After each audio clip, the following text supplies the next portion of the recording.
Good morning, guys.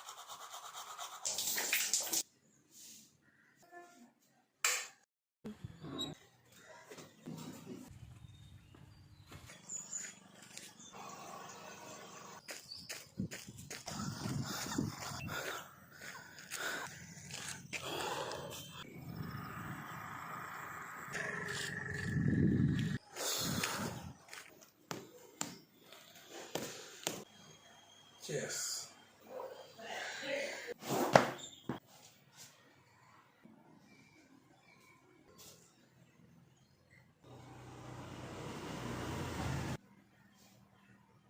இன்னைக்கு காலையில் எந்திரிக்க மனசே இல்லை. கிளைமேட் அப்படி ஒரு கிளைமேட்டு. இன்னும் கொஞ்சம் நேரம் தூங்கலாம்னு தோணுச்சு. பட் இன்னைக்கு ஒரு நாள் நான் எந்திரிச்சு ஜாகிங் போடலாம், நாளைக்கும் விட்டுருவேன், நாளை கழிச்சும் விட்டுருவேன். ஸோ அதனால் எவ்வளோ டயர்டாக இருந்தாலும் எந்திரிச்சு போயிட்டேன்.